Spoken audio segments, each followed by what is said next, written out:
क्या आपको टीचर चाहिए, क्या ट्रेनर चाहिए, क्या कंसल्टेंट चाहिए, क्या कोच चाहिए, क्या आपको मेंटर चाहिए, क्या लीडर चाहिए? हम ये गलती करते हैं, हमें एक बंदा चाहिए उसमें सारी क्वालिटीज। हाँ, क्योंकि अब तो आप खुद डिजिटल सिखा रहे हैं, दुनिया डिजिटल पे चले गई है, आप बुक में आ गए। मैंने कहा ऑथर तो वही है लेकिन राइटर कोई और है, क्योंकि वो राइटिंग के अंदर, बुक के अंदर टर्मिनोलॉजीज, एक फ्लो चाहिए होता है जो एक नॉर्म बंदा नहीं कर सकता। जब भी आप किसी ऐसे बंदे के पास जाके बैठेंगे ना जो वो काम कर रहा है और वो आपसे सच्चा हुआ, तो हमेशा वो आपको उस बिजनेस से पहले डराएगा। What are the common mistake आजकल जो लोग, जो जेनजीज हमारे हैं, वो कर रहे हैं? एक स्किल है जो सेलेबल स्किल है, जिसके अगेंस्ट लोग वैल्यू आपको पैसे पे कर रहे हैं। आपको इसके साथ चाहिए एक और कम्युनिकेशन स्किल और एक और स्किल चाहिए सेलिंग स्किल। अक्सर लोगों को ये बेसिक फंडामेंटल्स नहीं पता होते और वो कोलैप्स करते हैं। क्या?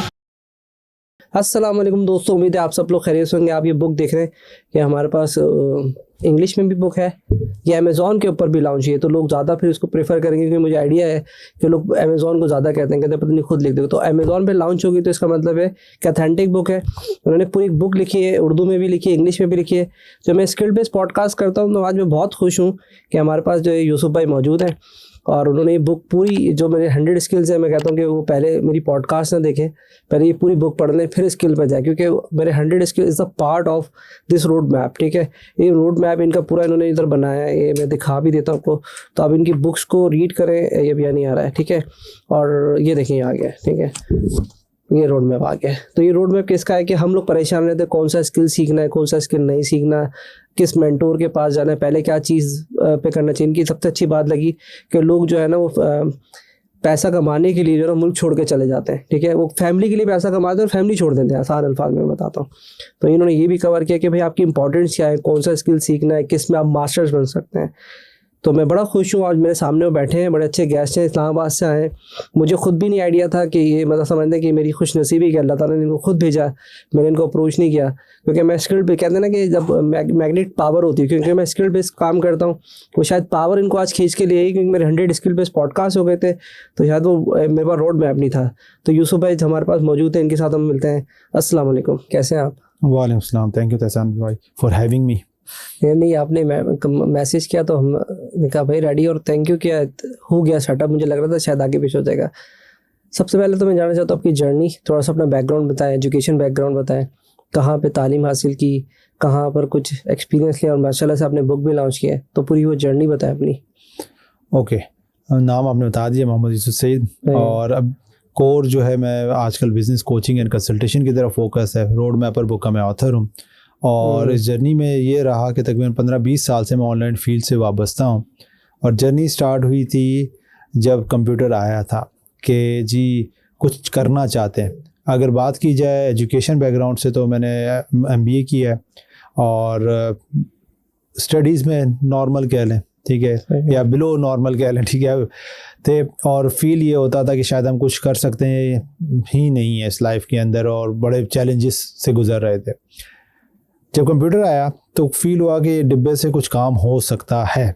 कुछ सर्च करने बैठे, सारी चीज़ों में वर्कआउट किया। ये कौन से सन की बात है तकरीबन? सर ये तो 1998 से 2000 का ये पीरियड है, अर्ली, ठीक है, जिसमें पे कॉलिंग कार्ड्स और सारा कुछ हम यूज़ कर रहे होते थे। तो वहाँ पर ये है कि ऑनलाइन सर्च करते रहे, कुछ चीज़ें, इतना ज़्यादा तो नॉलेज नहीं थी, पता नहीं था, लेकिन करते करते कहीं पे पहुँचे। और वो भी ये हुआ कि पता ये चला कि इन्वेस्टमेंट रिक्वायर्ड होगी और 6 में अच्छा किस तरह पैसे जनरेट करें। उस टाइम पे बीकॉम शायद किया हुआ था, तो ट्यूशन पढ़ा के स्टार्ट किया। 6 महीने सेविंग्स की, इन्वेस्टमेंट की, पता चला स्कैम हो गया, फ्रॉड हो गया। अच्छा ठीक है जी, फिर सर्च करना शुरू किया और करते करते इस सारे सफ़र के अंदर कुछ कम्युनिटीज़ में पहुंच गए। उस ज़माने में होती थी वॉरियर फोरम, इस तरह की डिफरेंट कम्युनिटीज़ होती थी। फेसबुक और सोशल मीडिया इतना एक्टिव नहीं था उस ज़माने में। कम्युनिटीज़ पहुंच गए और वहाँ पे पता ही चला, जो पहली वैलिडेशन ये हुई कि यार वाकई में रियल पैसा ऑनलाइन बनता है, ये वाकई में लोग काम कर रहे हैं। क्लिक बैंक उस टाइम पे बहुत ज़्यादा एक्टिव था, तो हाँ यार डिजिटल प्रोडक्ट्स ये सारा कुछ होता है। उनको देखना शुरू किया, लोगों को फॉलो करना शुरू किया और कुछ नज़र आना शुरू हो गया। वहाँ पे कुछ कोर्सेज और कुछ ट्रेनिंग्स वगैरह को ज्वाइन किया और वहाँ से फिर एक जर्नी स्टार्ट होना शुरू हुई। वहाँ से सफ़र स्टार्ट हुआ तो सबसे पहले डिजिटल प्रोडक्ट्स में हम आए कि यार अच्छे डिजिटल प्रोडक्ट्स भी होती है, आप नॉलेज को कंपाइल करके भी ई बुक्स को, इन चीज़ों को आप सेल आउट कर सकते हैं। वो मैंने स्टार्ट किया।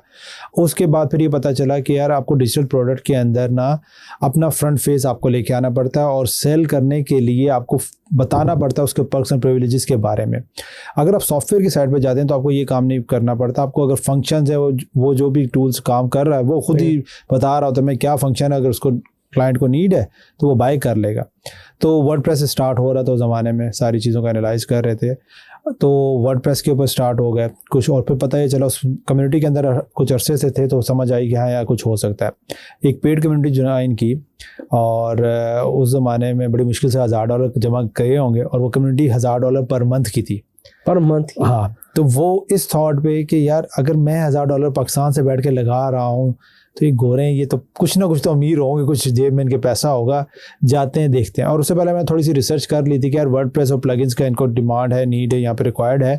और यहाँ पे मैंने अपने सर्कल के अंदर लोगों से पता कर लिया था अगर मैं आपके पास काम लेके आऊँ तो कैसे होगा। और ये हम बात करें जब फाइवर और अपवर्क इतना ज़्यादा नहीं था, तकरीबन 9-10 की बात है। तो उस टाइम पे तो हमने फिर क्या किया कि मैंने ग्रुप ज्वाइन किया। अब पेड यहाँ पे एम्फसाइज करना ज़रूरी है, आपके ऑडियंस को शायद उससे फ़ायदा हो जाए कि जब आप किसी भी पेड कम्युनिटी का हिस्सा बनते हैं तो आपकी वेरिफिकेशन ऑटोमेटिकली हो चुकी है। अब आप जो भी बात करेंगे तो लोग उसको वैल्यू करेंगे। तो ये फ्री और पेड में बहुत बड़ा फ़र्क होता है। तो जब मैंने वहाँ पे पोस्ट करवाई, एडमिन से अप्रूव किया भाई मैं आपको प्लगइन और थीम्स डेवलप करवा के दे सकता हूँ, तो मुझे लीड्स आना शुरू हो गई। राइट, मैंने वो काम लिया। और इससे पहले मैंने यहाँ पे अपने दोस्त से पता कर लिया, दोस्त या जो भी सर्कल में थे, कि डेवलपमेंट अगर मैं काम लाऊं कैसे होगा। तो उन्होंने कहा भाई हम आप जो भी काम लाएंगे हम आपको एक प्राइस कोड करेंगे, अब वो आपने हमें देनी है, बाकी आप ऊपर जो भी करते हैं। ठीक हो गया। तो मैं वहाँ से काम लेता, यहाँ पे लाके उनको दे देता। वो मुझे $1500 उन्होंने कहा, तो मैं ऊपर $2500 या $1000 समथिंग ऊपर 70-80% ऊपर रख के मैं देता कि 25% का डिस्काउंट भी दूँ तो कुछ ना कुछ मेरी जेब में। तो इस तरीके से मैंने उस 1 मंथ में $7000 का बिजनेस जनरेट किया। और वहाँ पे उसको फिर मुझे समझ आ गई, क्योंकि जो डेवलपमेंट के एंगल से था मुझे वहाँ से ना डिले आना शुरू हो गया, और मेरे पास इस तरह का रिसोर्स इस तरह का नहीं था कि मैं उसको आगे जाके मैं कहा ठीक है ये सब जो आ गया वो आपके लिए प्रॉफिटेबल हो गया, let exit, you have understand कि किस तरीके से होता। तो वो एक वहाँ से हो गया। इस दौरान मैं ब्लॉगिंग भी कर रहा था, क्योंकि अर्ली स्टेज में आपको पता है उस टाइम पे ब्लॉगिंग होती थी और सारा कुछ, और रैंकिंग हो जाती थी। अब हमें रिकॉल होता है यार उस टाइम पे ब्लॉगिंग बहुत आसान थी, लेकिन उस टाइम पे हमें लगता था मुश्किल है। तो करते करते हमारी एक वेबसाइट एक रैंक हो गई और टेक्नोलॉजी के ऊपर थी। और वो उससे पहले एक वेबसाइट हमने देखी थी जो उसी निच के अंदर थी, वो सेल हुई थी $2000 की फ्लिपा के ऊपर। राइट, सही है। तो वो मैंने कहा यार इसको सेल करते हैं, ये रैंक हुई, एक कीवर्ड पे रैंक हो गई थी, वो इसी तरह का एंड्रॉयड का कोई कीवर्ड था उस पर रैंक हो गई थी। मैंने कहा यार इसको सेल करते हैं। हम सेल पे गए, लेकिन थोड़ा सा दिमाग हमारा ख़राब था। हमने कहा $5000 से कम नहीं सेल करनी। हमें 1800 की बिड भी लग गई, और वो पूरा प्रोसेस के अंदर वो हम नहीं सेल कर सके। और जैसे ही वो कीवर्ड गया फिर हम 1800 भी तैयार हो गए, लेकिन अब बायर तैयार नहीं था। लेकिन इस प्रोसेस में क्या हुआ कि मैं वो जर्नी ना अपनी सोशल मीडिया पर शेयर कर रहा था। तो मेरे जो सर्कल के लोग थे उन्होंने कहा यार वो आप वेबसाइट सेल कर रहे थे तो हमारे पास भी वेबसाइट है, हम भी चाहते हैं कि इसको सेल करना। मैंने कहा ले आओ यार, मेरी तो नहीं हुई है लेकिन मैं ट्राई करके देख लेता हूँ। उन दोस्त ने अप्रोच किया, उस वेबसाइट को हम लेके गए, सेल किया। वो पहली वेबसाइट हमने तकरीबन $5500 की उस ज़माने में बेचती थी। ठीक है, तो एक बूस्ट मिला कि यार अच्छा ये काम भी हो सकता है। जब वो एक सेल की, सर्कल में और लोगों की वेबसाइट से लोगों ने अप्रोच करना शुरू किया, तो वहाँ से फ्लिपिंग की एक जर्नी स्टार्ट हुई। और एक दिन बैठे बैठे मेल आ गई कि जनाब आप फ्लिपा सुपर सेलर हो गए। ना कभी वो गोल था ना कुछ था, लेकिन वो एक प्रोसेस स्टार्ट हुआ और वो फ्लिपिंग के प्रोसेस में हम गए। उसमें बड़ी सी चीज़ों से हम गुजरे कि लोग स्कैम किस तरह करते हैं। कुछ वेबसाइट हमने सेल कर दी, डाटा दे भी दिया, लेकिन वो पेमेंट्स नहीं है तो वापस लेना, वो सारा एक अच्छी खासी जो है ना उस जर्नी से गुजरे। तो ये फ्लिपिंग का एक प्रोसेस आ गया कि आप पूरा ज़ीरो से लेकर एग्जिट की भी जर्नी करके आए, जो बुक में भी हमने कवर अप की है। अच्छा, ये हुआ।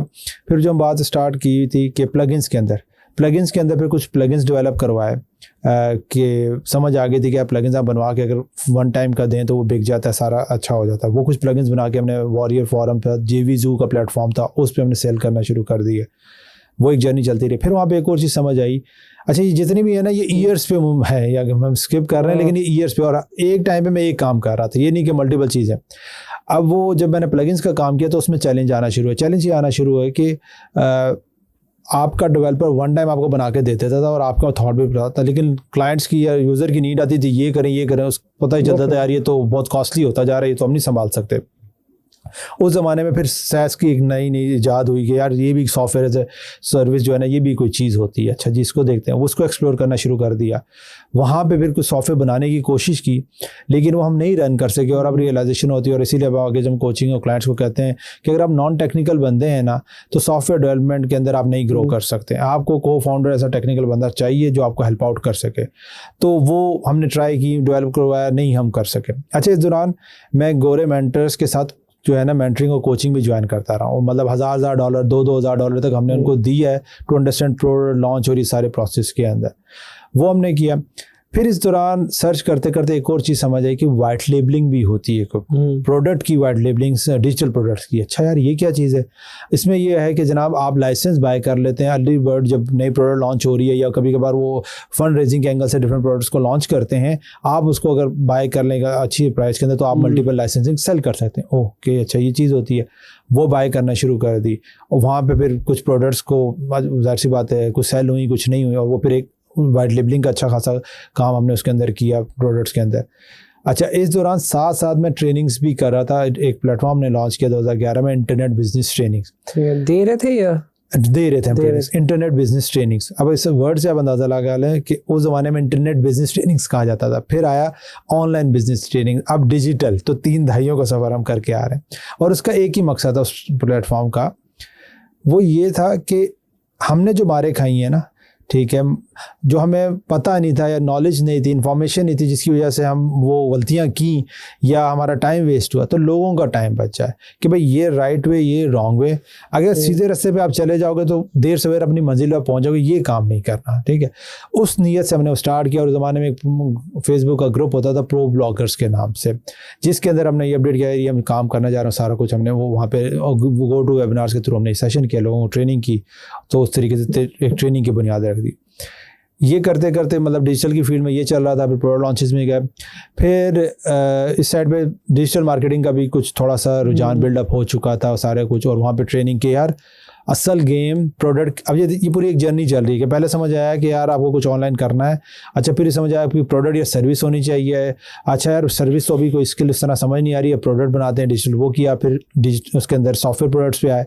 फिर ये समझ आया कि यार बन तो गई, सेल भी करना होता है। अच्छा, ये सेलिंग क्या चीज़ है? तो वहाँ पे डिजिटल मार्केटिंग और ये चीज़ों को समझ आया, कुछ कोर्सेज और ट्रेनिंग्स दी। अच्छा यार, कैसे लैंडिंग पेज क्या होता है, कन्वर्जन क्या होती है, कौन उसके अंदर कंटेंट किस तरह लिखा जाता है, उसका फनल क्या होता है, वो सारी चीज़ें फिर वो सीखने का प्रोसेस हुआ।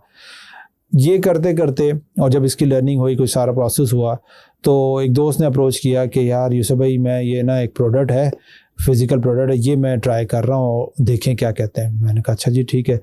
तो वो प्रोडक्ट मैंने देखी, मैंने कहा यार मुझे स्टैट्स बताओ। उसने कुछ स्टैट्स वगैरह बताया। मैंने कहा मेरे दिल में एक आइडिया चल रहा है, अगर कहते हो तो ट्राई करते हैं। कहता ट्राई करें।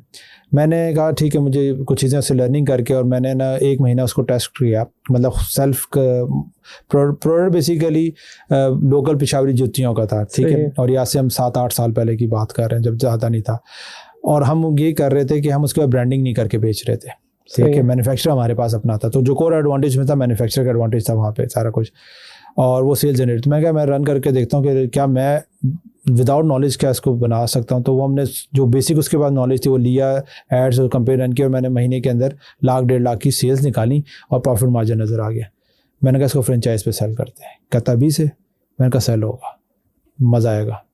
मैं ट्रैवल कर रहा था कराची, मैं आया, यूरिका आपका एक है शाह फैसल पे शायद है, वहाँ पे मैंने इवेंट ऑर्गेनाइज करवाया, अपने सर्कल में अपडेट किया कि यार मैं एक बिज़नेस मॉडल है वो शेयर करना है। वहाँ आया और बिज़नेस मॉडल को मैंने पिच किया, सही, और हमने 6 से 7 फ्रेंचाइज सेल आउट की। हमें नेशनल फंड आ गया जो हमें रिक्वायर्ड था आगे बिजनेस को रन करने के लिए। हाँ ठीक है, वो किया इनसे। और हमने बिजनेस मॉडल सीधा सा बनाया कि भाई आप एज ए फ्रेंचाइजी, आपकी प्रोडक्ट की कोई कॉस्ट नहीं है, आपकी इन्वेंट्री की कोई कॉस्ट नहीं है, आपने मार्केटिंग करना, like kind of affiliate marketing अगर इजी टर्म से कहा, आपने मार्केटिंग करनी है, जो सेल जनरेट होगी उसका कमीशन आपको मिल जाएगा। और इनसे कहा कि आपने मार्केटिंग नहीं करनी है, आपकी मार्केटिंग कॉस्ट हम 0 कर देंगे, आपके पास ऑर्डर आएगा, आपने वो शिप करना, पेमेंट कलेक्ट करनी है, अगर रिटर्न भी है तो फ्रेंचाइजी के खाते में जाएगा ताकि वो ऑर्डर को सही तरह प्रोसेस करे। ये हमने किया। विद इन 6 महीने में हम वो बिजनेस को 1 करोड़ तक ले गए, राइट। और इस दौरान हमारे पास एक फ्रेंचाइजी, एक स्टूडेंट था, बल्कि मैंने उसको फ्रेंचाइजी, प्रीमियम फ्रेंचाइजी फ्री में दी। क्यों? मुझे पता था उसका बैकग्राउंड कुछ है, वो कर रहा है कुछ ना कुछ काम, और वही हमारा टॉप फ्रेंचाइज बना और उसने काफ़ी सेल्स की। और वो बिज़नेस बंद इसलिए करना पड़ा कि फाउंडर ने ये गलती कर दी जो अक्सर केसेस में करते हैं, और यहाँ पे आपके ऑडियंस के लिए बताना भी चाहूँगा, जो चीज़ डायरेक्टली बिजनेस से रेलेवेंट नहीं है या उसमें हेल्प आउट सपोर्ट नहीं कर रही, वो काम नहीं करना। उसने क्या किया कि जब एकदम से पैसा आया उसने फिजिकल शॉप खोल ली, ठीक है, और साथ साथ उसने 500 के करीब पेल बाय करके रख लिए। सही है। इससे क्या हुआ, कैपिटल चोक हो गया। जब कैपिटल आपका चोक हो गया तो जाहिर सी बात है फ्रेंचाइजीज को पेमेंट नहीं रिलीज हो रही है, तो वो कैसे मार्केटिंग और सारा करेंगे, तो आपने पूरा सर्कल ही बंद कर दिया। और अब मैं उसका आगे नेक्स्ट स्टेप बताता हूँ कि वो जो फ्रेंचाइजी था जिसको हमने दिया था रिसेंटली, कुछ अर्सा पहले की बात की जाए, सो मिलियंस ऑफ डॉलर्स के अंदर वो अमेजोन के अंदर वही चीज़ बेच रहा है। उसको उस टाइम पे 8 लाख की डस्ट पड़ी, जो आजकल के मुताबिक हम तकरीबन 30-40 लाख का नुकसान कह सकते हैं, ठीक है। वो आया, चीज़ें हुई, फिर वो डायरेक्ट उधर चला गया पेशावर, और जिनसे वो काम कर रहा था क्योंकि वो तो हट गया, वो वेंडर से डायरेक्ट होकर उसने वो काम स्टार्ट, क्योंकि समझ आ गया था सर्कल, और वो लगा रहा और आहिस्ता जाके अमेजोन और सारी चीज़ों में बिल्डअप कर गया, ठीक है। तो ये ई कॉमर्स की जर्नी थी, और जिसमें तो इस तरीके से मल्टीपल चीज़ें करते करते फिर हमने 2017 में, अगर बुक के ऊपर हम लेके आए, 2017 में रमज़ान में हमेशा होता था यार कुछ चीज़ ऐसी की जाए लोगों को जिससे फ़ायदा हो। अच्छा जी, क्या किया जाए यार, एक काम करते हैं, जितनी फील्ड्स पे काम किया है उनके अराउंड एक रोड मैप बनाते हैं हर फील्ड का, और रोड मैप इनकम्प्लीट है जब तक आप उसके फेलियर और स्ट्रगल को नहीं शेयर करते, तो सच्चाई से बताते हैं, अगला बंदा खुद ही डिसाइड कर रहे काम उसने करना है नहीं करना। हम सहरी के बाद बैठ जाते थे, और सहरी के बाद 2 घंटे का सेशन होता, प्लान ये था कि यार 1 महीना करेंगे, रमज़ान है ठीक है, लेकिन वो 3 महीने तक चला गया। और वो एक रोड 4 रोड मैप्स की बजाय हमने 12 रोड मैप्स, 12 फील्ड्स के बारे में रोड मैप्स बनाए। 5-5 आवर्स की वो एक ट्रेनिंग बन गई, और टोटल 90 आवर्स का वो कंटेंट बन गया, जो कि अभी भी फ्री में हमारी वेबसाइट पे मौजूद है। और उस पर लोगों की फीडबैक आई कि यार ये तो कंटेंट हमें पहले पता होता था कि हम इस फील्ड में नहीं जाते, या ये काम हम यूँ कर लेते, और अच्छी खासी हमारे पास वो फीडबैक्स आई। तो वहाँ पे हमेशा दिल में था कि यार इन सब के ऊपर एक ना बुक हो, हर रोड मैप के ऊपर हो, जिसमें blogging, affiliate marketing, SaaS products, e commerce, WordPress, startup, इस तरीके से 12 हमने रोड मैप्स का वो किया, और कोशिश की अक्सर बुक लिखने की या लिखवाने की, लेकिन नहीं हो सकी। 2017 के अंदर हमने काम किया था। करते करते करते एक चीज़ समझ आई कि अपनी वो तलाश के अंदर, और मेरी जब कुछ चीज़ों में रिसर्च किया तो एंटरप्रेन्योरशिप के ऊपर जब हम जाते हैं तो हर किसी की काइंड ऑफ एक डिफरेंट डेफिनेशन है।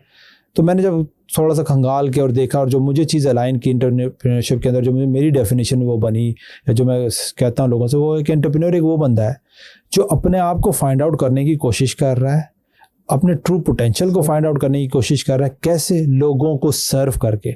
इस प्रोसेस में वो किसी प्रोडक्ट में, किसी सर्विस को बिल्डअप करता है, वो रिस्क ले रहा होता है कि भैया अगर ये चल जाएगी लोगों का भी फ़ायदा, और अगर वो चल जाती है तो उसका भी फ़ायदा होता है, लोगों का फ़ायदा होता है, और अगर नहीं चलती तो लॉस हो जाता है उसका, राइट। तो एंटरप्रेन्योर एक सिंपल ये बंदा होता है। तो इस तलाश के अंदर वो हम एक्चुअली 2020-22 के अंदर एक चीज़ समझ आई थी कि यार क्योंकि ट्रेनिंग से वाबस्ता था, और एक चीज़ पिंच होती थी, वो ये होती थी कि यार वो स्टूडेंट कोई आया, कोई बंदा आपको अप्रोच कर रहा है कि यार ऑनलाइन काम करना है या ट्रेनिंग, तो उससे जब इनिशियल आप डिस्कशन करते हैं तो आपको पता चल जाता है बंदा कितना पानी में और किस लेवल पर है। तो जब बातचीत होती तो मैं ऐसा कहता यार आपको तकरीबन 6 महीने लगेंगे आपको फलां चीज़ करने में। नहीं सर, दूसरा बंदा तो कह रहा है आप महीने के अंदर या हफ्ते के अंदर $500 $1000 कमा लेंगे। मैं कह रहा आई डोंट नो वो कैसे कह रहा है, लेकिन मुझे नहीं लगता कि आप इस तरह कर सकते हैं। अगर वो कह रहा है तो सही कह रहा होगा, आप उसको ट्राई कर लें, ठीक है। और मेरे साथ के सर्कल वाले कहते भी यार तुम भी ये कोई 2-3 कर दो, तुम्हारे पास भी ये रिजल्ट है, तुमने फ्लिपिंग की है, ये किया, वो बेच दो। मैं क्या मैं कैसे कर लूँ, क्योंकि मुझे पता है वो बंदा भी इस लेवल पर नहीं है, और मैंने हमेशा कोशिश की है कि अगर मैं कुछ ट्रेनिंग या कुछ चीज़ें की उसमें भी रेवेन्यू है, रिजल्ट्स को नहीं किया, क्योंकि रिजल्ट तो आपको पता है हमेशा 5-10% के आएंगे, बाकी 70-80% नहीं आते किसी भी रीज़न से, तो वो फिर एक डिस्कनेक्शन होता है। तो वो करते करते एक चीज़ समझ आ गई थी ट्रेनिंग के अंदर, एक और चीज़, लोगों को बताना आसान है, समझाना भी काइंड ऑफ आसान है, लेकिन उनसे एग्जीक्यूशन इम्प्लीमेंटेशन करवाना सबसे मुश्किल काम है, ठीक है। तो और एक और चीज़ समझ आई कि आप लोगों को कंट्रोल नहीं कर सकते, आप सिस्टम को कंट्रोल करते हैं और सिस्टम लोगों को कंट्रोल करता है। तो वहाँ से एक सीड प्लांट हो गया था कि यार कोई एक ऐसा प्लेटफॉर्म या कुछ इस तरह की चीज़ बनाई जाए जिसके तहत जो चीज़ें मैं इनसे इम्प्लीमेंट करवाना चाहता हूँ वो किया जाए। तो मैंने 2020-21 के अंदर ना एक रोड मैप ऐप का एक वायर फ्रेम बनाया, वो वायर फ्रेम बना के, और मैं अपने सर्कल के अंदर थोड़ा बहुत अकल आ गई थी कि यार अपने सर्कल में जो लोग हैं टेक्नोलॉजी से रिलेवेंट फील्ड से उनके पास जाओ, ज़रा डिस्कस करो, थोड़ा आइडिया वैलिडेट करो। गए वहाँ पे डिस्कशन हुई, तो वहाँ पे एक फीडबैक मिली मुझे, और वो अपने हिशाम भाई से मिली मुझे फीडबैक। उन्होंने कहा यूसुफ ठीक है, आइडिया समझ आती है, सारा कुछ है, लेकिन who will come to your platform. ठीक है, उस टाइम तक मैं थोड़ा सा मार्केट से आउट हो गया था, सोशल मीडिया चीज़ों से पेरेंट्स मेरी साइड पे कर लिया था अपने आप को। आपको पहले ये अवेयरनेस बिल्डअप करनी कि रोड मैप होता क्या है, उसकी इंपॉर्टेंस क्या है, ठीक है, फिर आपका प्लेटफॉर्म वो सारी चीज़ें आएंगे। और ये जो उनका जवाब है, इसका एविडेंस ये था कि उनका रोज़ी या ई रोज़गार, आई डोंट नो अभी नाम है, रिजाइन में नहीं आ रहा, उनका अपना एक फ्रीलांसिंग का प्लेटफॉर्म है, उस पर काम वो कर रहे थे। तो वो भी बिल्डअप इसी तरह वो लाख तक के उसके यूज़र्स चले गए कि उन्होंने पहले ऑडियंस और सारी चीज़ों को बिल्डअप करके हो गए, वो चीज़ आई। और कुछ टेक्निकल लेवल्स जब मैंने लोगों से डिस्कस किया तो उन्होंने टेक्निकल कुछ खामियां उसमें बताई। तो वो जब चीज़ें आई तो वो पहले तो ईगो को हिट हुआ, नहीं यार मुझे तो ये करना है, लेकिन फिर समझ आई कि नहीं यार कुछ ना कुछ है। तो फिर मैंने अपने आप को रोका उस वायर फ्रेम को, और फिर मैं गया कि अच्छा यार मैं करता हूँ किस एंगल। तो इनिशियल में कंटेंट या लोगों को अपडेट करना कि रोड मैप क्या है, क्यों इंपॉर्टेंस है और किस तरीके से, वो किया, लेकिन वो चार्म नहीं आया। फिर करते करते मैं एक दिन शायद बैठा था, और ये रोड मैप के ना मैंने चार्ट्स बनाए हुए थे, हमारे पूरे चार्ट्स हैं ये 3 साइज़ के, वो मैंने सामने रखे हुए, यार इन पे देखता हूँ, बुक्स बनाता हूँ।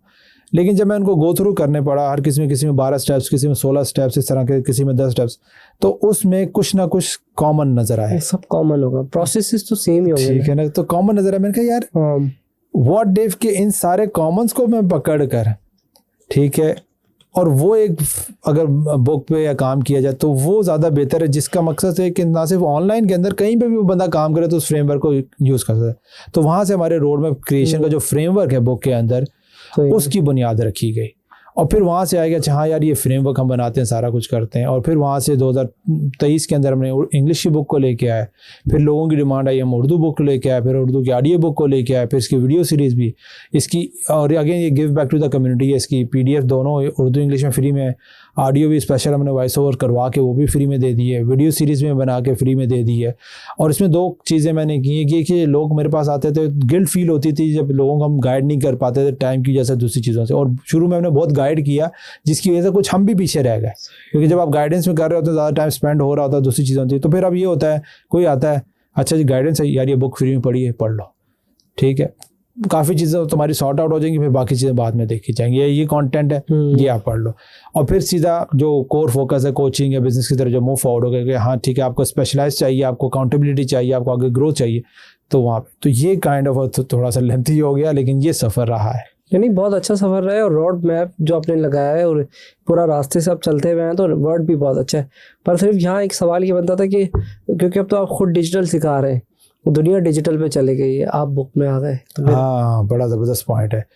मुझे भी बुक लिखने से पहले ये नहीं था, ठीक है, लेकिन जब मैंने रिसर्च की, एक चीज़ यहाँ पे आपकी ऑडियंस के लिए कि जब भी आप कोई काम करने जाएं, और हम बुक के ऊपर भी जब आगे बात करेंगे डिटेल में, कि आप हर चीज़ का रोड मैप बनाना बहुत ज़रूरी। हम बनाते हैं रोड मैप, यहाँ पे एक्सप्लेन कर दें, हम हर कोई रोड मैप बनाता है, लेकिन वो बिखरा होता है माइंड के अंदर। हमें ये नहीं पता होता कि यार क्या प्रॉब्लम अभी चल रही है, किसको फिक्स करें, क्या टाइम की प्रॉब्लम है, क्या हमारे पास स्किल की प्रॉब्लम है, क्या हमारा गोल ही सही सेट नहीं है, और जो भी स्टेप्स हम बाद में बात करेंगे। तो रोड में इस फ्रेमवर्क से क्या होगा, आपको समझ ओहो अच्छा यार मुझे तो अभी टाइम की प्रॉब्लम है, मैं स्किल के अंदर फंसा हुआ था, या पता ये चला कि यार मेरे पास अभी इन्वेस्टमेंट की प्रॉब्लम है। तो जब आपको ये क्लियरिटी हो जाती है तो फिर आपका मूव करना आसान हो जाता है। तो जो बात आई थी पेपर बुक के ऊपर या ये हार्ड कॉपी के अंदर, तो रिसर्च किया, देखा अपने सर्कल के अंदर, वहाँ पे ये नज़र आया कि जो लोग कोचिंग इंडस्ट्री के अंदर गाइडेंस के अंदर जाते हैं ना, वो इस प्रोसेस से गुजरते हैं। इसलिए नहीं कि बुक आ जाए, वो इसलिए कि ये आपको फ़िल्टर करता है। क्योंकि आप सबसे बड़ा चैलेंज एक राइटर को क्या आता है, जो मैं गुजरा हूँ, मैं कह सकता हूँ, वो ये आता है कि आपके पास बताने को बहुत कुछ होता है, और आपके लिए फील होता है हर बात मैं बताऊँ, लेकिन आपको पता है यार ये 200-250 पेजेस के अंदर करना है। अब शायद हो सकता है एक पूरे पैराग्राफ के अंदर आपने जो बात करनी है, आप एक वर्ड के अंदर उसको एक्सप्लेन करें, तो जिसका मतलब है कि आपको अपना सारा थॉट प्रोसेस, अपने एक्सपीरियंस को स्क्वीज करना है और वो नॉलेज में कन्वर्ट करना। तो ये बड़ा कैथारसिस भी आपका हो रहा था, आपको फिल्टर और काफ़ी चीज़ें हो रही थी। तो एक तो ये रीज़न, और दूसरा ये कि मेरा प्रिंट में लाने का मकसद नहीं था, मेरा ये था कि ई बुक बनाऊँगा, फ्री में दे दूंगा क्योंकि मनी जनरेशन इससे पर्पज़ ही नहीं था। मैंने बनाया और 50 कॉपीज़ पहले मैंने प्रिंट करवाई और अपने क्लोज सर्कल में लोगों को दिया। उन्होंने पढ़ा और फीडबैक दी अपनी ऑनेस्ट। उस फीडबैक के अंदर काफ़ी उन्होंने पज़िराई की और काफ़ी कुछ, और वहाँ से लोगों की डिमांड जनरेट हुई कि यार हमें भी चाहिए। हमें, मैंने कहा यार मेरे पास तो अब है ही नहीं, कहाँ से। अच्छा, आई डिमांड आना शुरू की जी हम भी। अच्छा, फिर पता यार लोग पढ़ते भी हैं, वो जो आपका सवाल है कोई प्रिंट भी कोई पढ़ता है। मैंने कहा अच्छा जी पढ़ते हैं। तो अगेन थोड़ी बहुत बिजनेस समझ आ गई थी। तो हमेशा लिटमस टेस्ट बिजनेस के आइडिया के अंदर ये होता है कि दूसरा बंदा जब पैसे पे करे, उसके अलावा कोई नहीं, कोई भी क्या है बहुत अच्छा आइडिया है, नहीं जी पैसा लाओ। तो वो मैंने क्या किया, सिंपल सा गूगल फॉर्म बनाया। मैंने कहा जी इनिशियल फंडिंग अगर आ गई इतने % है, कुछ जो भी था 30% का मेरा सोच था, तो फिर सोचेंगे। मैंने उस टाइम पे टेंटेटिव रिसर्च करके मैंने कहा 1000 की इसकी प्राइस होगी, तो जो है ना अगर आप डिपॉजिट करवाते हैं, ये फॉर्म है, फिर देख लेते हैं। तो वो रिस्पॉन्स आना शुरू हो गया, लोगों ने डिपॉजिट करवाना शुरू करा दिया। 30% के करीब फंड है। मैंने कहा ठीक है अब बात है।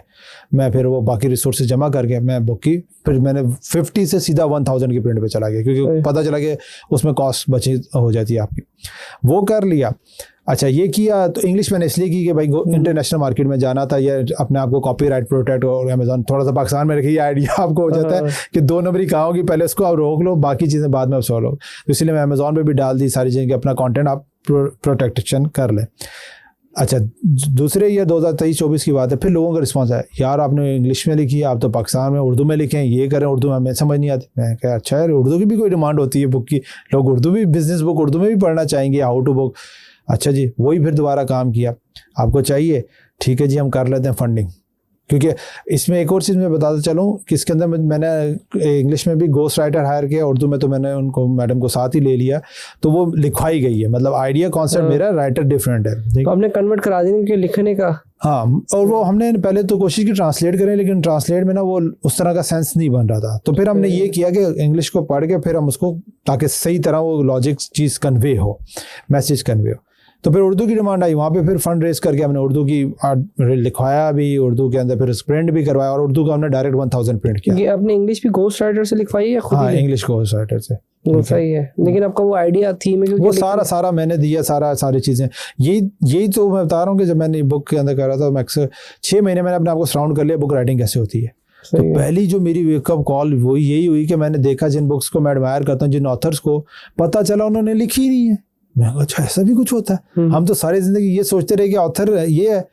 उन्होंने कहा ऑथर तो वही है, लेकिन राइटर कोई और है, क्योंकि वो राइटिंग के अंदर, बुक के अंदर टर्मिनोलॉजीज, एक फ्लो चाहिए होता है जो एक नॉर्म बंदा नहीं कर सकता। ओह अच्छा, ये भी कुछ होती है। क्या चीज़ होती है? गोस्ट राइटर होते हैं, ठीक है। और ये कोई ऐसी नहीं है कि आपको चोरी करिए, है प्रोसेस में। अच्छा प्रोसेस है ना, क्योंकि आप वो वर्ड यूज नहीं कर सकते ना, नहीं कर सकते, ठीक है। तो वो फिर मैंने उनको लिया, और जो है ना वो, बल्कि मैं तो अक्सर उनका नाम भी लेता हूँ, मैं कहा आप गोस्ट हैं, लेकिन मैं जहाँ भी जाता हूँ अक्सर शरून शायद उनका नाम है, तो उनको लिया, उनके साथ अच्छा खासा काम किया, काफ़ी हमने वर्किंग की। तो फिर इस तरीके से हम इंग्लिश बुक हो गई, फिर उर्दू बुक में गए। उर्दू में एक और चीज़ समझे यार, उर्दू के साथ ऑडियो भी चाहिए होगी।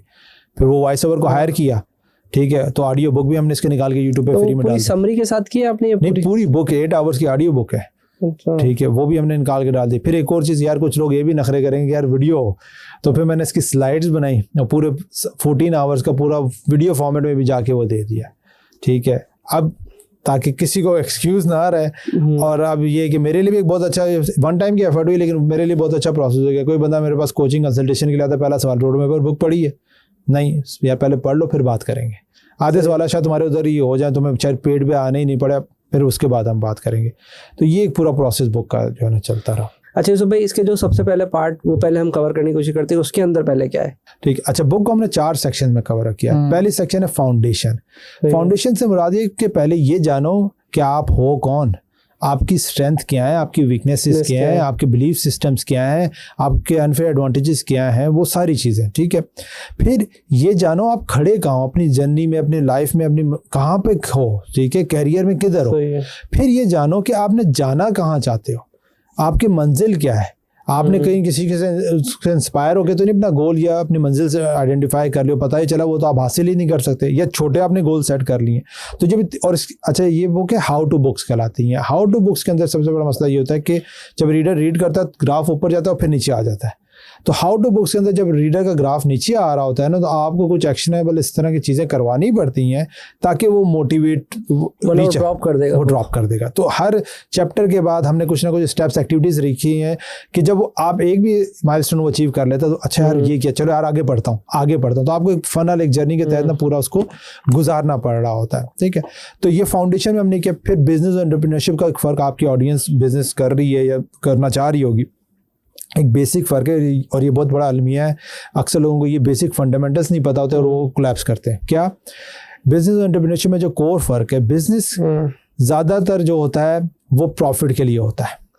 एंटरप्रेन्योरशिप या एंटरप्रेन्योर जो बंदा होता है वो लोगों के लिए काम करता है। ये दोनों इंटर रिलेट भी करते हैं, लेकिन अगर आपके किचन के मसले मसाइल हैं ना, तो आप बिजनेस वाला रूट लेंगे कि यार ये काम हो रहा था, अच्छा मैं भी ये कर लेता हूँ, 4 पैसे मैं भी कमा लूंगा। अगर आपके किचन के मसले नहीं हैं या अगर आपकी चीज़ें सॉर्ट आउट हो गई हैं और आपके जहन में कोई आइडिया आ रहा है, तो आप एंटरप्रेन्योरशिप का रूट लेंगे। और एंटरप्रेन्योरशिप के रूट के अंदर पहली इंपॉर्टेंट चीज़ है कि वो फौरन से क्लिक नहीं करेगी। उसमें टेस्ट एंड ट्रायल्स हैं, काफ़ी चीज़ों में आपको सेक्रीफाइस करना पड़ेगा और फिर जाके आपको उसका रिवॉर्ड मिलेगा।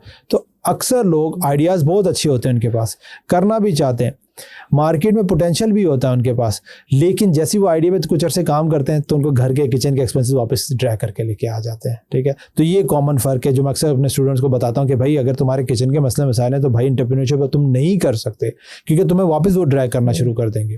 अच्छा, ये पहला पार्ट तो बहुत अच्छे से समझ में आ गया कि भाई सबसे पहले आपको ये सारी चीज़ें ड्राइव करनी है। अच्छा, इसका जो सेकंड पार्ट है वो हमने कहा, हम उसको कैसे समझेंगे वो थोड़ा समझाने की कोशिश करें।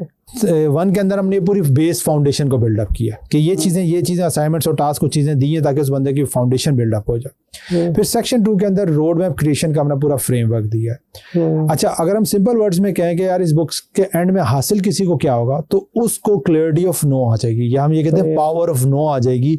कि जो आजकल डिस्ट्रैक्शन बहुत ज़्यादा है कि यार मुझे ये 10 फील्ड में काम नहीं करना, मुझे समझ आ गई कि मेरे लिए ये एक फील्ड है। तो जब आपके पास ये आइडेंटिफाई हो गया तो आपकी, इसका मतलब है आपकी ग्रोथ है, आपको पता है यार ये लोगों से लेना है सारा कुछ। तो रोड मैप क्रिएशन जो फ्रेमवर्क है, 12 स्टेप्स का फ्रेमवर्क है, इसको अगर हम थोड़ा सा कवर अप कर दें तो ऑडियंस को आसानी हो जाएगी। पहला स्टेप है गोल या डेस्टिनेशन, जाना कहाँ चाहते हो, मंजिल क्या है आपकी, उसको राइट आइडेंटिफाई करना बहुत ज़रूरी है। फिर और ये पीछे बिजनेस स्टेप्स हैं, उसके लिए हेल्प आउट करेंगे। हम हमेशा ये कहते हैं रोड में आपके मॉडिफाई होंगे, चेंज होंगे, जैसे जैसे आपके नई इन्फॉर्मेशन आएगी आप उसको मॉडिफाई करें, एडजस्ट करें, चेंज करें। सेकंड आता है अपॉर्चुनिटी व्हीकल। आपको आपकी गोल तक पहुंचाने के लिए मल्टीपल रास्ते हो सकते हैं, आप आइडेंटिफाई करें कि कौन सा आपके लिए बेहतर है। अब सवाल ये आता है कि हमें कैसे पता चलेगा, वो आपको ऐसे पता चलेगा अगर आपने कोई भी फील्ड के बारे में सुना है, डिजिटल मार्केटिंग सुना है, ई कॉमर्स सुना है, जॉब सुना है, बिजनेस सुना है, आप उसके बारे में जाके लोगों से बात करेंगे जो वो फील्ड में काम कर रहे हैं, उनसे जाके पूछेंगे, ठीक है। एक अलमिया ऑनलाइन की वजह से क्या हो गया है, वो ये हो गया कि हमने सक्सेस या उसके रिजल्ट को बड़ा ग्लैरिफाई कर दिया कि भाई ये चीज़ यूँ अचीव होगी। इससे पहले भी तो बिजनेस हो रहे थे, बड़े कामयाब बिजनेस होते, कभी उन्होंने नहीं अपने दिखाया, ठीक है। मैं अक्सर ये कहता हूँ आपको पता चल जाए ना ये कार वॉश वाला या रेडी वाला दिन का कितना कर रहा है, तो आप सारे ऑनलाइन छोड़ के शायद यही काम स्टार्ट कर दें, ठीक है। तो वहाँ पे ये कि आप आइडेंटिफाई करते हैं कि भाई कौन सी अपॉर्चुनिटी व्हीकल आपके टेम्परामेंट से, आपके रिसोर्सेज से, आपके माइंड से अलाइन है ताकि वो आपको मंजिल तक पहुँचाने में आपको हेल्प आउट करे। तो और रिसर्च करते हैं। और पहला असूल बिजनेस का यही कि आप उस बंदे के पास जाके बैठें जो वो काम कर रहा है। और आपको एक यहाँ पे लिटमस टेस्ट आपके ऑडियंस के लिए बताऊं कि जब भी आप किसी ऐसे बंदे के पास जाके बैठेंगे ना जो वो काम कर रहा है और वो आपसे सच्चा हुआ, तो हमेशा वो आपको उस बिजनेस से पहले डराएगा, उस काम को करने से रोकेगा पहले आपको। अब सारे कहेंगे क्यों, इसलिए रोकेगा और वो सवालात आपके सामने पुट करेगा कि यार इसके लिए ये टाइम चाहिएगा, रात दिन बैठना पड़ेगा, फलां करना पड़ेगा, लेबर तंग करेगी, ये पैसा रिकॉर्ड होगा। वो इसलिए पुटअप करेगा क्योंकि वो आपसे सिंसियर और ये जानना चाहता है कि आप में कितना दम है इस आइडिया को लेके, क्योंकि ये स्ट्रगल और चैलेंजेस लाजमी आपके पास आएंगे। तो अगर आप वो उसको हेल्प आप बता देते हैं कि हाँ यार मैं ये स्ट्रगल और चैलेंजेस को लेने में तैयार हूँ, मैं इसको फेस करूँगा, फिर वो नेक्स्ट स्टेप आएगा, अच्छा ये ठीक है, ये तुम कर लोगे, चैलेंजेस उसके लिए तैयार हो, अच्छा चलो अब मैं तुम्हें दूसरी बात करता हूँ, ये कर लोगे तो फिर क्या क्या फ़ायदा होगा, ये सारी चीज़ें होंगी। तो इस तरीके से आपको लोगों के पास जाना पड़ेगा, आइडेंटिफाई करना पड़ेगा और फिर अच्छा फिर उसके बाद भी आपका 100% नहीं कि वही आपका एक जो अपॉर्चुनिटी व्हीकल है वही ले जाए, आप स्टार्ट करेंगे। हो सकता है वो चीज़ वर्कआउट करे, हो सकता है नहीं वर्कआउट करे, उससे चलते चलते आपको दूसरी आ जाए। अगर मैं यहाँ पे एग्जांपल स्किल्स की बात करूँ तो मैंने एक स्किल को स्टार्ट किया, उस ज़माने में फ्लैश होता था, ठीक है यार, फ्लैश एनिमेशन सीखेंगे क्या। चौथी क्लास के बाद मैंने कहा यार ये तो गेम नहीं चलेगी। क्यों? कि यूसुफ साहब को 4 कलर के अलावा सेंस नहीं है। जो मेल का एक प्रॉब्लम है कलर्स की, ठीक है, आप डिजाइनिंग का आपका एलिमेंट आपको पता है कि कितने शेड क्या कुछ एलिमेंट है, तो अगर मुझे कलर सेंस नहीं है, हाउ कम मैं इस काम के अंदर बिग हो सकता हूँ। इसी तरह मैंने एक कोर्स ज्वाइन किया AutoCAD का। अब AutoCAD उस जमाने में और अभी भी नक्शा बनाना भाई बड़ी बात है, वो पास हो गया। क्यों? वो ड्रैग एंड ड्रॉप था। ओ अच्छा ठीक है। और कोडिंग में गए तो वो इफ एंड बट्स था। अच्छा समझ। अब ये लिटमस टेस्ट है, कोई तीसरा बंदा दुनिया आगे मुझे कहता है ग्राफिक डिजाइनिंग में बहुत पैसा है, भाई पैसा, लेकिन मैं नहीं कर सकता, मेरा वो टेम्परामेंट माइंडसेट नहीं अलाइन करता। तो जब आपको ये रियलिटी चेक मिल जाता है, वही जो पावर ऑफ नो आपके पास आ जाती है। तो आप रिसर्च करें, लोगों से पूछें, और फिर इस आइडिया को बेसिक लेवल पर आप टेस्ट करेंगे तो आपको पता चलना शुरू हो जाएगा आप किस माइंडसेट में। स्टेप 2 हो गया। स्टेप 3 पे हम जाते हैं। तो ड्राइवर, ये बहुत इंपॉर्टेंट एलिमेंट है। अब मैं इसकी एग्जाम्पल आपके ना इस स्टूडियो से देता हूँ, ठीक है। अब यहाँ पे डिफरेंट चीज़ें आपने रखी हुई हैं और ये डिफरेंट ट्रिगर्स आपको, जैसे यहाँ पे एक अवार्ड का पड़ा हुआ है, यहाँ पे अभी कुछ प्लांट्स पड़े हुए हैं, एक कार का पड़ा हुआ है, ठीक है, सोशल मीडिया का पड़ा हुआ है, ठीक है। ये सारे ट्रिगर्स हैं जो किसी ना किसी एंगल से आपको, आपके जो गेस्ट है उनको भी हेल्प आउट करते हैं चीज़ों को आइडेंटिफाई करने के लिए, ठीक है। तो हमें लाइफ में अपने गोल्स को अचीव करने के लिए वो ड्राइवर्स चाहिए होते हैं। तो वहाँ पे 7-8 ड्राइवर्स हमने आइडेंटिफाई किए हैं आपको अपने गोल तक पहुँचने के लिए। क्या आप ये पैसे के लिए कर रहे हैं? क्या आपको कोई पेन थी उसके लिए कर रहे हैं? क्या सर्वाइवल से निकलना चाहते हैं? क्या फैमिली को सपोर्ट करने के लिए करना चाहते हैं? क्या रिलीजन पर्पस है किस लिए करना चाहते हैं? क्या इम्पैक्ट के लिए करना चाहते हैं या फेम के लिए? तो इनको आइडेंटिफाई करना बहुत ज़रूरी है। अदरवाइज क्या होता है, जब भी चैलेंज आएगा ना, आप रिवर्स बैक, ड्राइवर नहीं पता, ड्राइवर आपको नहीं पता। और मल्टीपल ड्राइवर भी हो सकते हैं, लेकिन इंटेंसिटी का फर्क होगा। कहीं पे हो सकता है आपका ड्राइवर और पैसा। और हमारे यहाँ पे आई थिंक इस पैसे वाले पार्ट को भी कवर करें तो इंपॉर्टेंट है। हमारे यहाँ पैसा बुरा समझा जाता है, चाहते सब है लेकिन बुरा समझा जाता है। इसलिए बुरा समझा जाता है कि जिन सर्कल से, जिन कम्युनिटी से हम वहाँ पे आ रहे हैं, हमें डराया गया कि भाई पैसे के बारे में सवाल किया जाएगा, लेकिन वही हमसे सबसे ज़्यादा पैसा मांग भी रहे होते हैं, राइट है। पैसा बुरा नहीं है, पैसे का यूज़ है। आप अच्छे होंगे तो आप नेक काम अच्छे काम करेंगे, बुरे होंगे तो बुरे काम करेंगे। और दूसरा, कोई पैसा ऐसे हाथ में ला के रख नहीं देता। रियल पैसा कमाने के लिए बड़े पापड़ बेलने पड़ते हैं। आपको वैल्यू, पैसा कैसे आता है? कोई वैल्यू प्रोवाइड करके आपको दूसरा बंदा पैसा दे रहा होता है, ठीक है। अगर आपने कोई चीज़ दी है और लेने वाले के जहन में परसीव वैल्यू थी, ये 1000 रुपये की है, ठीक है, और आपने उसको 100 रुपये की दी है, तो वाओ इफेक्ट आएगा, ओह यार क्या ज़बरदस्त चीज़ है। लेकिन अगर उसके जहन में वैल्यू 100 रुपये की थी और आपने जो है ना उसको ज़्यादा चार्ज कर लिया है, ठीक है, तो वो कहेगा नहीं यार ये तो सही नहीं है। तो ये अगेन वैल्यू का पर तो हो सकता है पैसा। और मैं अगर अपनी बात करूँ तो हम भी इसी तरह था, पैसा कमाना चाहते हैं लेकिन नहीं यार एडमिट नहीं करते थे। लेकिन जब एडमिट किया, जैसे मैं बात करूँ कोचिंग काफ़ी से कर रहे थे फ्री में, नहीं यार ये वाकई में ये भी एक पूरी इंडस्ट्री है, इसमें बड़ी एफर्ट लगती है, बड़ा टाइम लगता है, बहुत सी डिटेल्स में जाना पड़ता है, पूरा प्रोसेस है, आपकी लर्निंग है, ग्रूमिंग है। आप अगर चार्ज नहीं करोगे, आप अपनी सेल्फ लर्निंग पे नहीं करोगे, आप खुद कोचिज नहीं रखोगे, खुद ग्रोथ नहीं करोगे, किस तरीके से होगा? तो एक पूरा इकोसिस्टम है। तो वो जब समझ आया तो ड्राइवर आपको आइडेंटिफाई करना कि ये जो गोल आप हासिल करना चाह रहे हो इनमें से कौन सा ड्राइवर है, ताकि फिर आप रुको नहीं। फिर आता 4th, किसी भी गोल तक पहुंचने के लिए आपको टाइम चाहिए, या आपके पास टाइम हो या आप लोगों का टाइम बाय कर सकते हो। और एक और तीसरा एलिमेंट आता है, अगर आप दोनों नहीं है, फिर हम कहते हैं मल्टीटास्किंग करो। और यहाँ पे इफेक्टिव मल्टीटास्किंग की असूल है, वो ये असूल है, हमेशा मल्टीटास्किंग उस काम के साथ होती है जिसके अंदर आपका फ्लो है।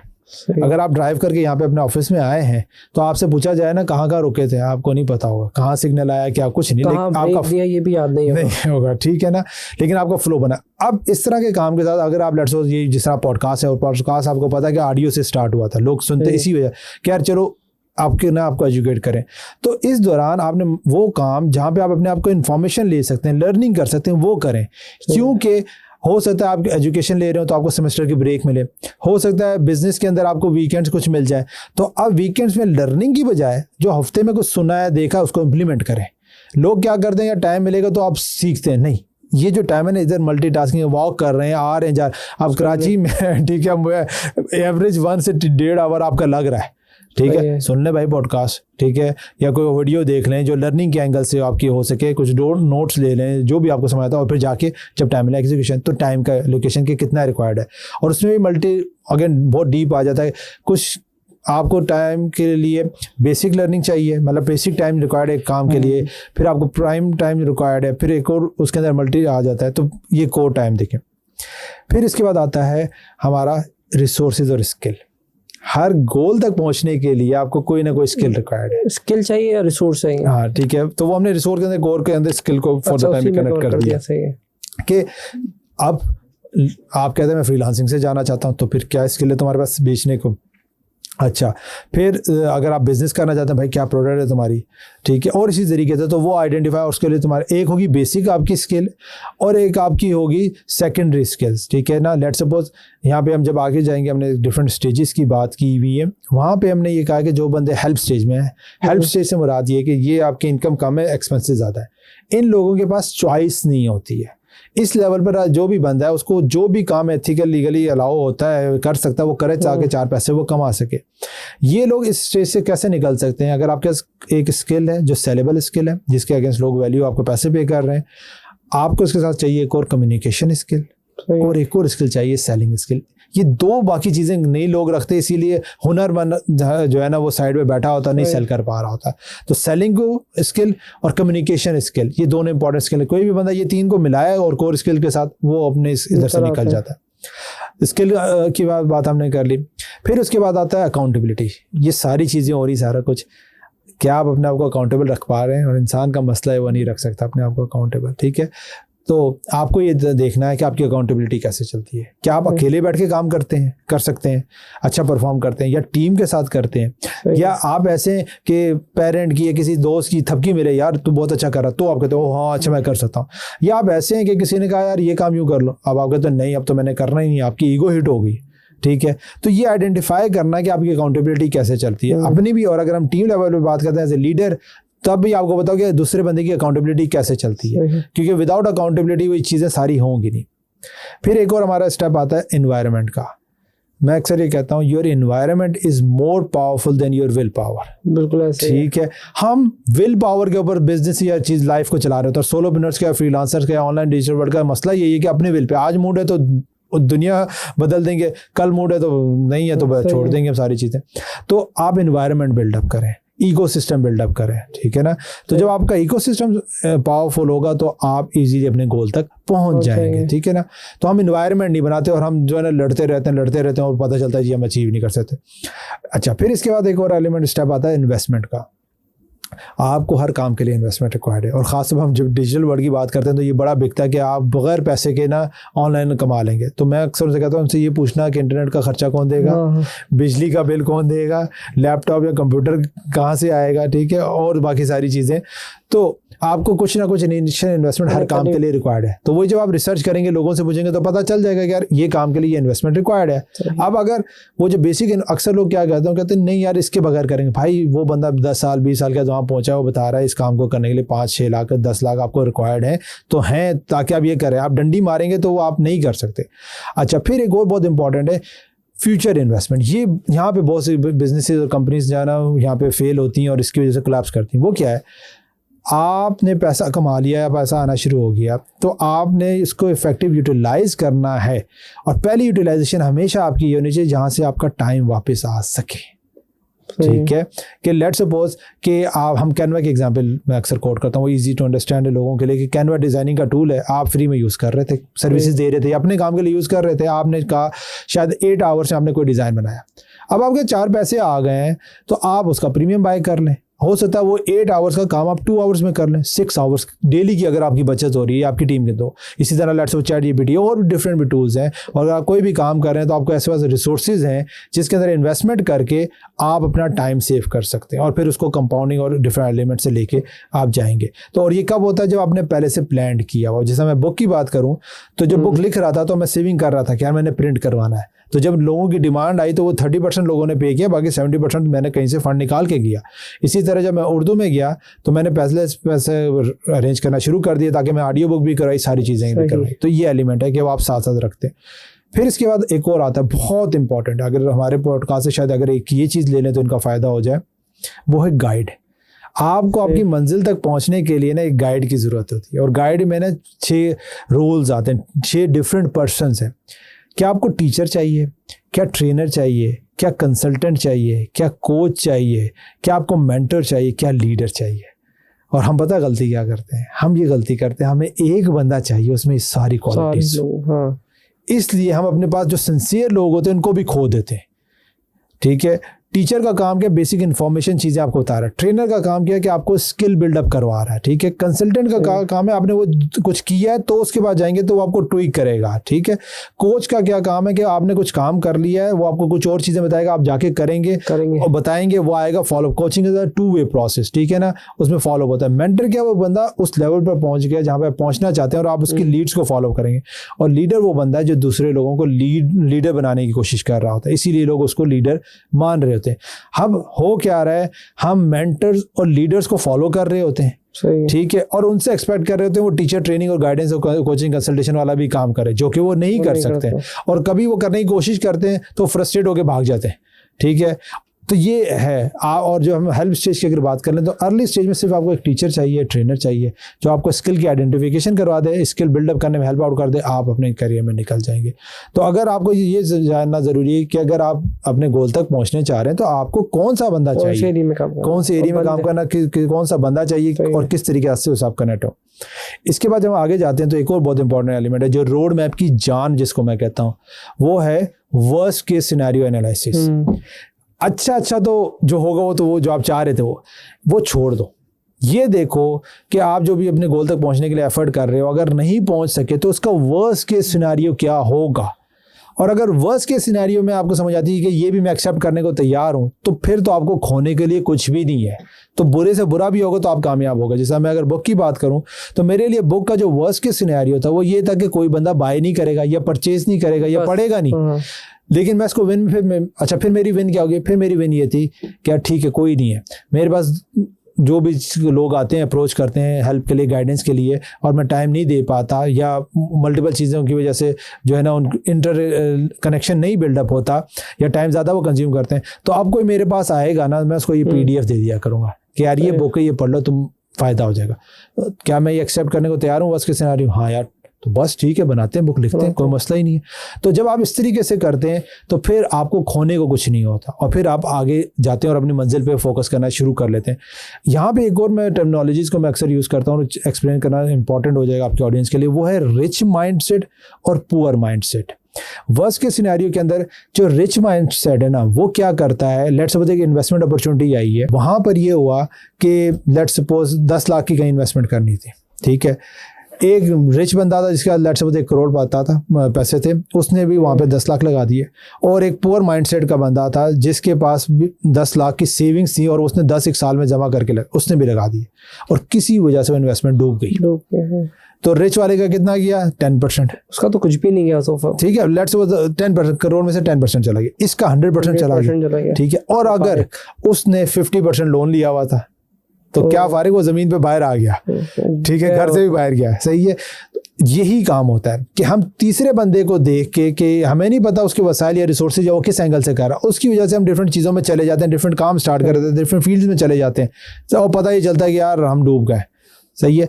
तो ये आइडेंटिफाई करना कि भाई मैं किस एंगल का रिस्क ले सकता हूँ। जिस तरीके से वर्स्ट के सिनेरियो रिच वाले के लिए कुछ भी नहीं था कि भाई 10% लॉस होगा, ठीक है, कोई मसला नहीं, लेकिन दूसरे बंदे के लिए 100% का था, ठीक है, तो वो वर्स्ट के सिनेरियो उसके लिए डिजास्टर था। और अगर लोन लिया हुआ तो सारी चीज़। तो ये आइडेंटिफाई करना कि जो भी आप गोल अचीव करने जा रहे हैं उसमें वर्स्ट के सिनेरियो भी क्या आप अगर एक्सेप्ट कर सकते हैं, अगर उसमें वो होता है, और अगर आप एक्सेप्ट कर सकते हैं तो फिर तो आपकी ग्रोथ ही ग्रोथ है, आप आगे ही जाएंगे। और लास्ट, इसके बगैर भी ये 11 स्टेप्स भी आपका रोड मैप कंप्लीट हो जाता है, लेकिन एक लास्ट और हमने इसके अंदर रखा है जिसको हम सेट्स ऑफ लाइफ कहते हैं। सेट्स ऑफ लाइफ से मुराद ये है आपका religion set, skill set, family set, mind set, heart set. इन सारे सेट्स को, वर्ड इसके साथ यूज हो रहा है सेट्स, इन सारे सेट्स को अलाइन करना बहुत ज़रूरी है, इनके ऊपर साथ साथ काम करना ज़रूरी है। अगर इसके बगैर आप अपनी मंजिल तक पहुंचेंगे ना तो आप फुलफिल्ड नहीं होंगे। आपको पता चलेगा यार जिनके लिए काम कर रहा था वही छूट गए, जिस मकसद के लिए काम कर रहा था वही छोड़ दिया मैंने, ठीक है। मेरा ये था कि मैं पैसा कमा लूँ ताकि रिलीजन के करीब हो जाऊँ, मैंने ऐसे काम कर लिए जो मुझे रिलीजन से दूर ले गए। मेरा ये था कि यार मैं पैसा कमा लूँ फैमिली के लिए अच्छा हो जाए, पता चला फैमिली दूर हो गई, ठीक है। और पता ये चला जिसको देख के एडमायर करते थे कि यार उसके पास बहुत पैसा है, वो इसलिए कमा रहा था कि अल्लाह ताला ने रखा उसका था कि यार उसके पास कुछ वेल ऑफ होगा तो उसको फैमिली दूंगा। तुम्हारे लिए टेस्ट ये रखा था कि तुम्हारे साथ ऑलरेडी फैमिली थी, ठीक है, और तुमने उसी को खो दिया। तो ये एक डिफरेंट है। और अगर इन चीज़ें जब बंदा डीप जाता है और बुक में जब पढ़ेंगे तो इनको अल्लाह फ़ायदा होगा। तो ये भी जब आप लाइन करते हैं माइंड सेट को, हेल्थ सेट को, फैमिली सेट को, स्किल सेट को, तो जब आप गोल पे आप पहुँचेंगे तो आप फुलफिल्ड होंगे, सेटिस्फाइड होंगे। ठीक है, सो भाई फ्रेमवर्क तो समझ में आ गया, ठीक है, ये सेकंड पार्ट हमारा कंप्लीट हो गया। इसमें थर्ड पार्ट के अंदर क्या है? तो ये एक पूरा 12 स्टेप्स का फ्रेमवर्क था जो हमने सेक्शन 2 में कवर अप किया। फिर एक सेक्शन 3 आता है स्पीड बूस्टर्स का, जिसमें 18 हमने स्पीड बूस्टर आइडेंटिफाई किए हैं। अब नाम से जाहिर है स्पीड बूस्टर, ये एक फ्रेमवर्क हो गया। अब वो स्पीड बूस्टर में से कोई भी स्पीड बूस्टर आप आइडेंटिफाई जब रीड आउट कर लेंगे तो समझ आती है। उसमें से एक दो मैं अगर बता दूं, एक है अनफेयर एडवांटेज। हम दुनिया के तो अनफेयर एडवांटेज देते हैं। तहसीन को अगर कोई फॉलो कर रहा होगा तो तहसीन भाई के यार ये फ़ायदे हैं, या वो कराची में बैठे हैं, या उनका ये नेटवर्क है, 50 चीज़ें आपको वो गिनवा देंगे कि आपके फ़ायदे हैं। भाई दूसरे का फ़ायदा छोड़ दो, ये देखो तुम्हारा अनफेयर एडवांटेज क्या है। अब लेट्स से अगर पाकिस्तान में बैठे हैं, ठीक है, तो आपका अनफेयर एडवांटेज ये कि अगर आप $100 में काम करते हैं तो पाकिस्तानी 28,000 से 29,000 बन जाता है। ठीक है, गोरा $100 में वो नहीं अफोर्ड कर सकता जो वहाँ पे रह रहा है। ठीक है, आपको यहाँ पे लेबर चीप मिल जाती है, सही है, और डिफरेंट चीज़ें हैं। तो आप अपने अनफेयर एडवांटेज को फाइंड आउट करो। हो सकता है आप स्पीकिंग आपकी स्किल हो, कम्युनिकेशन हो, नेटवर्किंग हो, ठीक है। तो जब आप अपने अनफेयर एडवांटेज को फाइंड आउट करते हो और यूज़ करो अपने गोल्स को अचीव करने के लिए।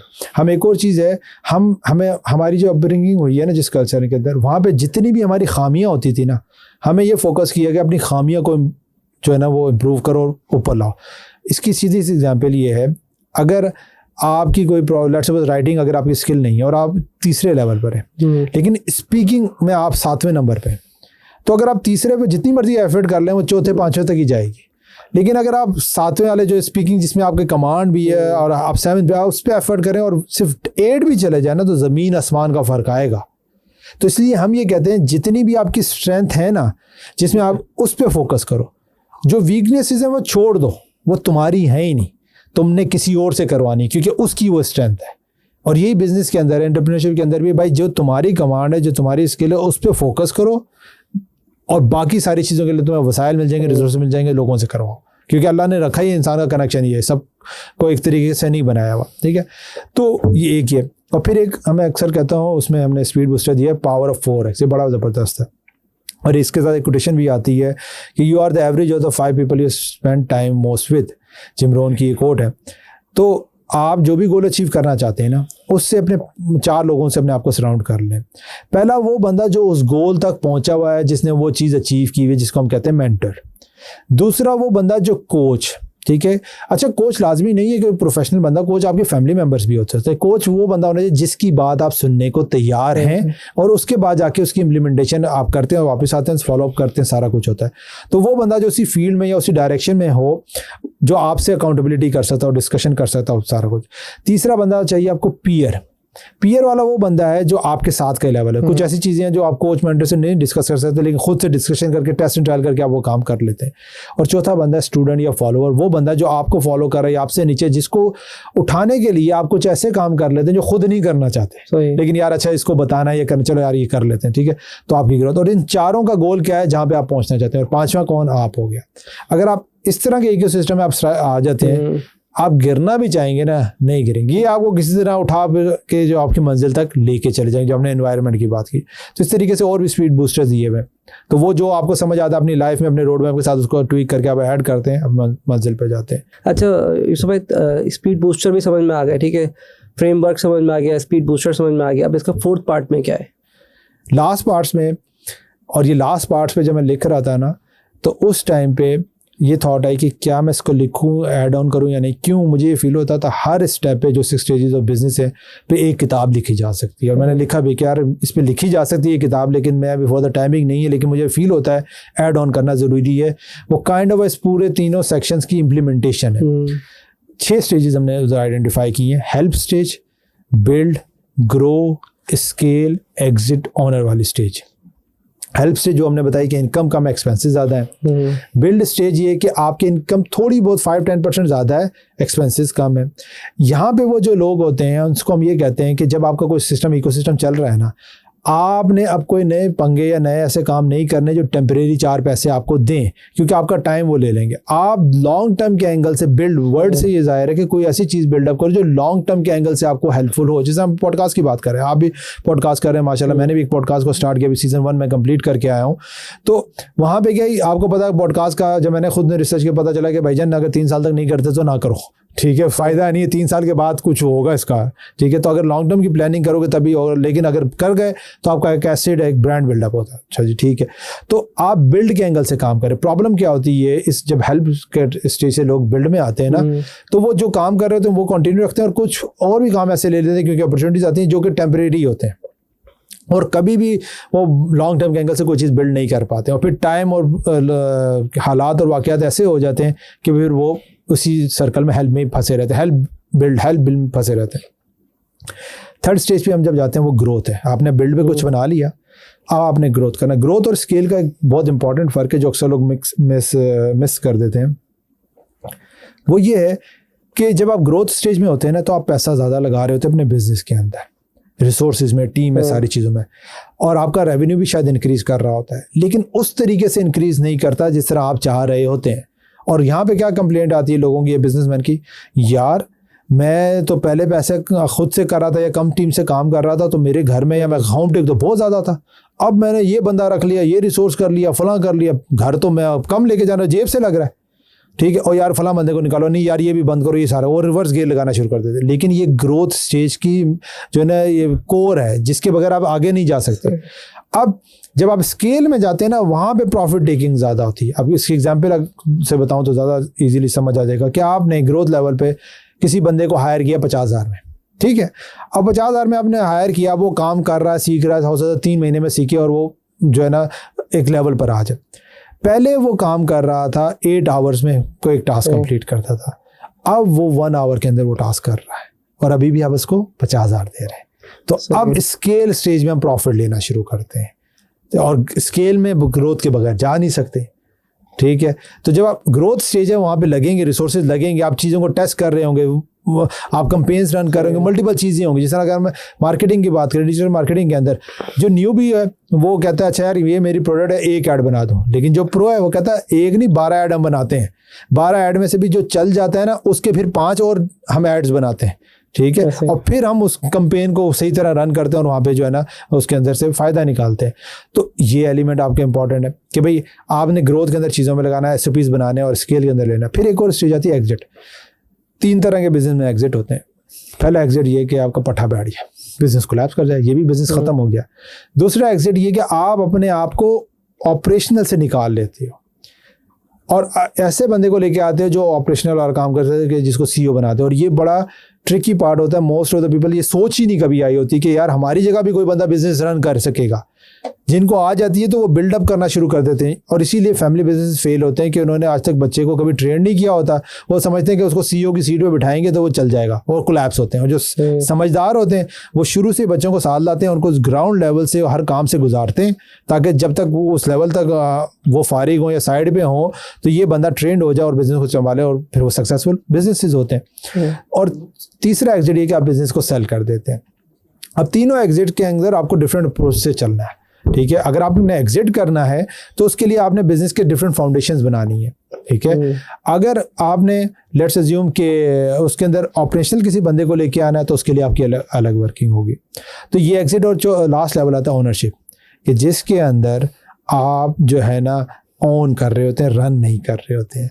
और एक और इल्यूजन ये है, जो बेसिक ग्राउंड लेवल पे लोग होते हैं वो समझते हैं कि हमें सब खुद करना पड़ेगा या तभी जाके पैसा आएगा। लेकिन जो टॉप लेवल पे लोग पहुंच जाते हैं उनको समझ आती है भाईजान काम करने का मकसद नहीं है, रिवॉर्ड लेने का है, ठीक है। या वेल्थ क्रिएशन की हम बात करें तो वो ओन कर रहे होते हैं डिफरेंट चीज़ों को, डिफरेंट एडिसेस को, डिफरेंट बिजनेसेस को, चाहे 1% हो 2% हो। नीचे अलग आता है सारा कुछ मैं ही करूँ, सारा कुछ मैं ही ओन करूँ, और वो कभी बनवा नहीं पा सकता। तो ये वो, और फिर इसमें हमने जितने 12 स्टेप्स हैं ना उनको हमने एक्सप्लेन किया हुआ है कि इस लेवल पर है तो फिर क्या करें, इस लेवल पे तो क्या करें। सर ये है छोटी सी रोड मैप पर बुक। नहीं छोटा सा तो नहीं है, अच्छा है और बहुत मज़े का भी है। अच्छा यूसुफ भाई बहुत मज़ा आया आपसे बात करके। हमारे बहुत सारे व्यूवर्स हैं, मेरा आपने देखा पॉडकास्ट देखा है आपने, ज़्यादातर स्किल्ड बेस है, बेचारे ढूंढते रहते हैं मैं अमेजोन सीख लूँ, Etsy सीख लूँ, शॉपिफाई सीख लूँ, कभी वो कोई बोलता है eBay पे चले जाए, कभी बोलता नहीं मेटा के एड्स बहुत अच्छे चल रहे हैं, बेचारे वो डिस्टर्ब है। तो मैंने कोशिश ये करता हूँ कि स्किल्ड बेस पॉडकास्ट हो, एक्सपर्ट लोग बनाए। आपने तो मेरे समझ में जो मेरे स्किल्ड बेस का एरिया था उसकी अपने बुक बना दी, तो मैं इसको कुछ मैं सोच रहा हूँ कोई कोलिब्रेशन का आइडिया लगाएंगे तो ये बुक्स में सोच रहा हूँ यहीं रख दूँ, बोलूँगा भाई स्किल्ड के साथ भी सीखनी है और ये अपने बुक भी पढ़नी है, ये तो मुझे करना है। उनको क्या मैसेज देंगे सबसे पहले कि क्योंकि मैं भी थोड़ा सा कंफ्यूज हूँ, आपके मुझे लगता है शायद व्यूवर्स भी होंगे, कि पहले वो स्किल्स को देख लें या सबसे पहले वो आपकी बुक पढ़ लें, क्या कहते हैं? देखिए जैसे हमने रोड मैप के स्टेप से बात की तो स्किल एक रोड मैप का पार्ट है, ठीक है। उससे पहले सबसे बुक पढ़ लें। बुक पढ़ने में एक तो वैसे भी फ्री में पढ़ी है, उनको समझ आ जाएगी, ओवरऑल स्ट्रक्चर समझ आ जाएगा और टास्क और असाइनमेंट दी हुई है वो कर लेंगे। ये ऑनलाइन सर्च करेंगे तो मिल जाएगा। हाँ, roadmapper.com के ऊपर फ्री में मौजूद है, वहाँ से डाउनलोड करेंगे। ठीक है। और स्किल की हम बात करें और जितने भी लोग अर्ली स्टेज के अंदर है, आपको पैसा कमाने के लिए कुछ ना कोई स्किल चाहिए और स्किल का तरीका ये कि कोई तीसरा बंदा ना बता सकते ना मैं बता सकता हूँ कि कौन सी स्किल करें। उसमें सिंपल सा तरीका है, जो स्किल आपको समझ आती है उसको जाकर ट्राई करें। अगर समझते हैं कंटेंट राइटर है, डिजाइनर है, आपको खुद ही पता चल जाएगा आप कितने पानी में, समझ आ जाए, आपका इंटरेस्ट आ जाए। उससे फ्री कोर्सेज या कोई भी जो भी पेड कोर्सेज अच्छे होते हैं, आपको जो समझ आता है उस कोर्स को लें। 3 महीने आप उसको लर्निंग करें, 3 महीने प्रैक्टिस करें, उसके बाद जाके 6 महीने कम से कम किसी का इंटर्नशिप करें। ये बड़ा इंपॉर्टेंट एलिमेंट है जो लोग मिस करते हैं। इंटर्नशिप करें, रियल प्रैक्टिकल सीखें।